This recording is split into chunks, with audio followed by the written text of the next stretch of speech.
조갑제 TV 시청자 여러분 안녕하십니까. 2021년 11월 16일 오후 5시 53분입니다. 이재명 민주당 대통령 후보는 잘 아시겠지만 전과 사범입니다. 문제는 전과 내용입니다.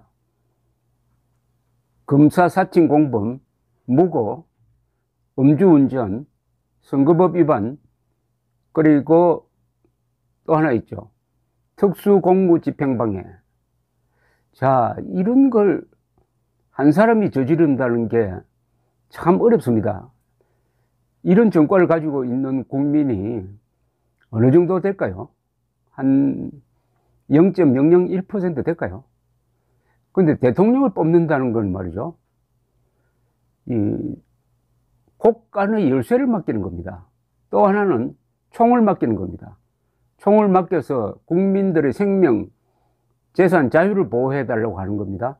총을 맡기고 국간 열쇠를 맡기는 사람은, 그것을 맡을 사람은 절대로 전과가 있어서는 안 됩니다. 그리고 보통 사람들보다 도덕성이 훨씬 우수해야 합니다. 그런데 전과 사범입니다. 그 전과 사범도 인간으로서는 절대로 저질러서는 안 될 범죄가 거의 몇 건이 있습니다. 특히 무고입니다. 검사사칭 공범, 그 다음에 음주운전, 특수공무집행방해, 집단으로 공부를 집행하는 걸 방해했다는 뜻입니다. 이걸 다 합치면 깽판이라는 말로 요약이 됩니다. 막강한 권력, 특히 총을 주고 국간 열쇠를 주어서 국민의 생명, 재산, 자유를 잘 지켜달라고 맡기는 대상자가 이런 전과 사범이면은 그런 국민들은 어떤 종류의 국민일까요? 더구나 이런 사람을 지금 대통령으로 당선시키기 위해서 이 국가의 검찰, 공수처, 이런 수사기관에서 적극적으로 나서가지고 이런 전과 사범을 옹호를 하고, 그리고 그 반대편에 있는 윤석열 후보를 잡겠다고 국가 권력을 악용하는 이런 세력은 어떤 도덕성을 가지고 있을까요? 오늘 또 이재명의 이 범법자 옹호 발언은 오늘 또 계속되었습니다. 환경단체 회원들을 만난 자리에서 이런 이야기를 했습니다. 공동체에 협의된 룰을 일부 어기면서 주장을 세상에 알리는 것조차 그럴 수 있다. 그런 식의 삶도 응원한다. 나도 그랬으니까 라고 말했습니다. 쉽게 말하면은 어떤 주장을 펼치기 위해서 법을 어겨도 좋다. 나도 그랬고 그렇게 하는 사람을 응원하겠다. 이런 이야기입니다.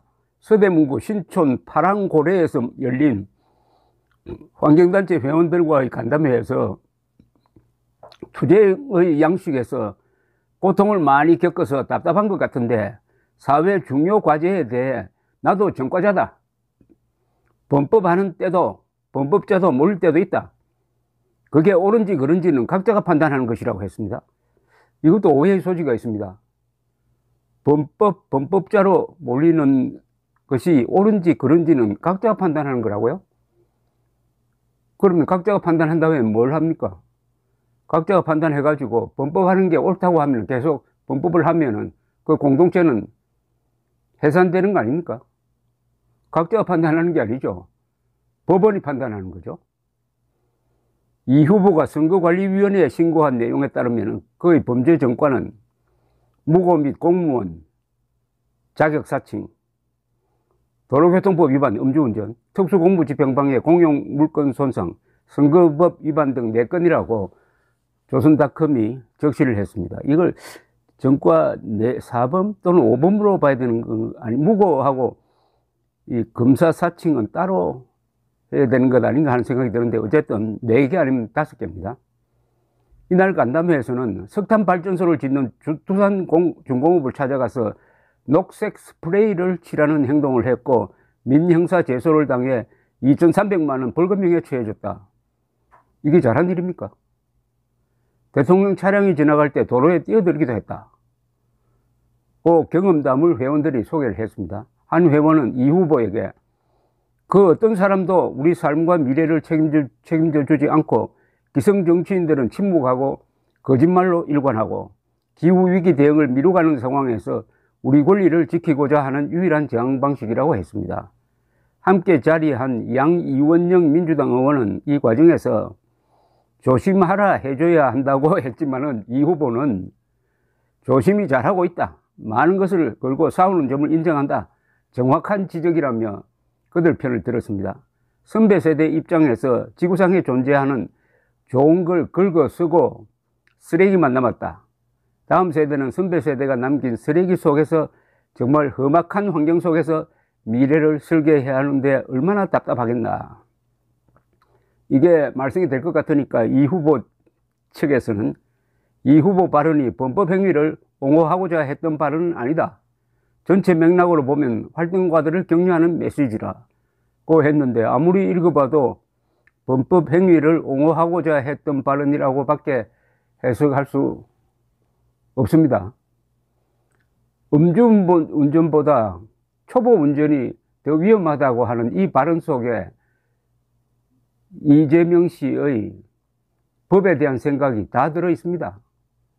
음주운전은 아주 위험한 겁니다. 음주운전으로 1년에 죽는 사람이 아마 수백 명이 될 겁니다. 수백 명이. 그 사람들에게 음주운전보다 초보 운전이 더 위험합니다라고 이야기하면은 어떤 반응이 나오겠습니까? 초보 운전은 범법이 아닙니다. 그것은 모든 운전자가 겪어야 할 의무입니다. 그런데 음주운전은 범죄입니다. 음주운전은 피해가 발생합니다. 초보 운전은 피해가 발생하지 않고 초보 운전할 때는 조심조심 하니까 오히려 안전합니다. 그리고 3,300만 대한민국 운전자는 모두 한때 초보 운전자였습니다. 이 3,300만 명을 음주운전자보다 더 위험한 존재라고 규정한 이 이재명 씨는 오늘도 똑같이 범법자를 옹호를 하고 있습니다. 이 범법하는 사람들은 나름대로 정의롭다고 생각합니다. 근데 그 정의가 진실에 기초해야 진정한 정의죠. 정의를 먼저 세워놓고 내가 하는 것은 정의로운 거다, 그러니까 내가 하는 행동은 나쁜 게 아니다, 이렇게 나오는 거죠. 정의를 먼저 딱 설정해놓고 그 정의에 맞게끔 사실을 왜곡하는 거죠. 그러나 진정한 정의는 진실 위에 세우는 정의입니다. 그런 정의라야 자유를 지킬 수가 있습니다. 진실, 정의, 자유는 자유민주주의의 3대 기본 덕목입니다. 이런 사람이 혹시 뭐 가능성이 안 낮지만 대한민국 대통령이 되어가지고 전쟁을 할 수 있는 능력 또는 전쟁을 막을 수 있는 능력, 막강한 무력 사용권을 손에 쥐게 되고, 그리고 어마어마한 국가 세금을 쓸 수 있는 권리가 주어질 때 무슨 행동을 할 것이냐. 일단 확실한 것은 대한민국의 범법자들이 기고만장할 것이라는 사실입니다. 전과사범이 대통령이 되었으니까 전과자들이 얼마나 격려가 되겠습니까? 반대로 전과사범을 대통령으로 만든 국민들은 어떻게 될까요? 주눅들지 않겠습니까? 간단하게 말하면 이재명을 뽑을 것인가의 여부는 대한민국을 법치국가로 계속 유지해 갈 것이냐, 아니면 정글로 돌아갈 것이냐, 야만으로 돌아갈 것이냐의 선택입니다. 감사합니다.